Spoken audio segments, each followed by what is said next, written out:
За энэ улсын хурлын гишүүн Баярмаа нарын хооронд болсон асуудалтай холбогдуулаад за энэ мэт байнгын ажиллагаатай парламент үйл ажиллагааг ер нь доголдуулж байгаа асуудлыг юу гэж хуульч гишүүнээ юу гэж харж байна? За би бол зөв нэг зүйлийг хэлмээр байна. Нөгөө ажил тасалсан гишүүдийн чинь цололж ирж байгаа хариуцлага тооцоод олон нийтэд бас хуралдаа суухгүй нэг цоллоо зарим нь ч гэсэн төржсэн арга хэмжээ авсан шүү дээ. Бидэд бол парламентын одоо энэ үйл ажиллагааны гол асуудал дэгийн үйлээр зохицуулж байгаа. Дэгийн үйл дээр хилцэж байгаа асуудал дээр завсарлага авдаг, тодорхой улс төрийн байр суурь хэлдэг. Хилцэж байгаа асуудалтай холбоогүй одоо ийм зүйлүүд дээр ингэж нааж ирээд одоо би бол зөвхөн миний хувь өнцөг шүү. Нам доторх энэ фракцийн л одоо асуудал байх шүү. Энэ одоо асуудал ингээд парламент буюу энэ одоо 126 гишүүнтэй парламентд нэг наагаад ерөнхий сайдд нэг наагаад энэ үйлрөөсө зохимжгүй жүжигээ энэ нам доторх энэ үйл ойлголцол бүх юмаа тэндээ шийдчихэд парламентын үйл ажиллагаанд хэвээ оролцох хэрэгтэй. Ямар сандаа өнөөдөр ингээд ардаа төрийн байгууллагууд амар олон албаагчдыг цуглуулчаад эрт хүрхэн үгүй мэддэхгүй ингээд байгаад иж байгаа байхгүй. Нэг их гигийн дүртэй сайхан юм ярьдаг. Яг бодит байдал дээр хүний эрхийн одоо 24-т хилтгэл орж ирлээ. Нэг ч орж ирсэнгөө өөрсдийнх нь одоо сайдаас өргөн барьсан хуулиудыг хилцэх шийдээ явж байна. Сая эрүүл мэндийн даатгалын үндэсний зөвлөлийн гишүүнийг томилох асуудал. За одоо баг энэ хууль санаачлагч хаалга амтны тухай хуулийг хилцэл явж байна. Амгаланбаатар гишүүн өргөн барьсан байна.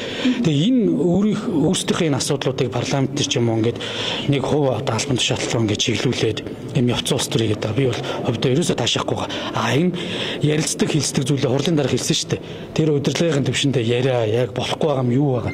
Тэрнээс шингээд нэг нүүрэндээ одоо баасгц зүчээд одоо энэ доторх фракцийн энэ асуудлуудыг парламентд нэлцаагаад авах ерөөсөө шаардлага байхгүй гэдэг зүйлийг би хэлмээр байна.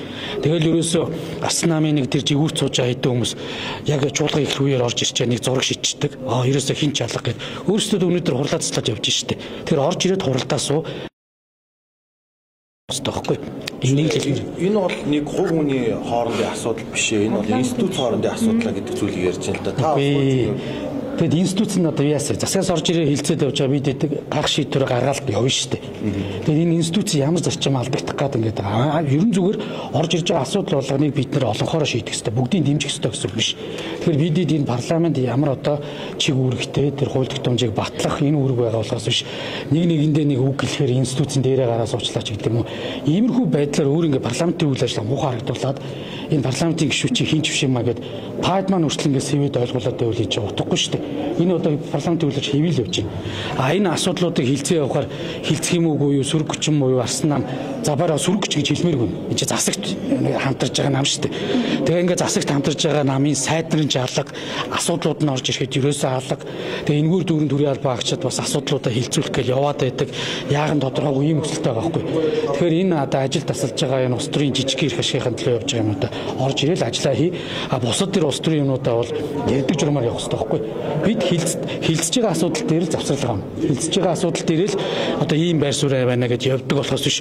Одоо нэг ийм хоёр хүний хэрүүлийг одоо ингээл парламент муухай, парламент чадахгүй, парламент ерөөсөө ийм хэрэг алга гэд бидэд хэвийн үйл ажиллагаа явуулж штэ. Арсан намын энэ одоо яриад байгаа зүйлээс болж бусад энэ үйл ажиллагаанд оролцоо явж байгаа гишүүд тэр чигтээ ингээл олон нийтэд муухай харагдаал ерөөсөө л ингээл 126 хэрэг алгах ч гэдэг юм уу. Ийм байдалтай явж болохгүй. Тэгэхээр Монгол төрийн бас нэг зарчим байгаа штэ.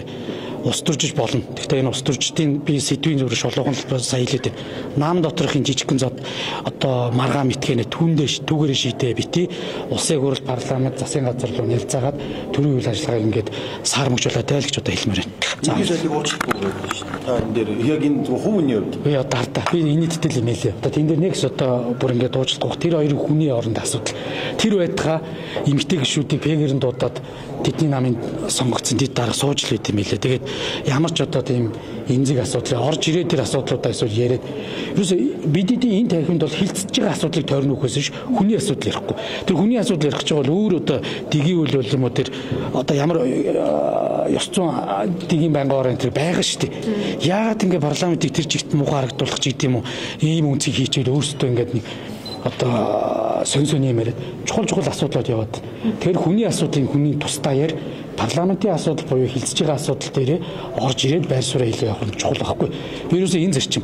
Одоо би ингээд амтны үйлдэл санаа зовоод байгаа. Энэ үйлгэн батлагчаасаа ялангуяа одоо баруун хязгаарт одоо ингээд айлын хотлоо ингээд сүрэг чүргээр жоннууд орж ирээд байдаг. Санаачлагч нь алга. Тэгэл одоо ингээд энийг яах бол гэж ингээл байж байгаа байхгүй. Наач нэг гişүний дарамжсан асуудал ш. Та хоёрын бүгднийг ч надад асуудал шүү. За бити ингээд зүгээр. Хоёр өргөдөө ишээ.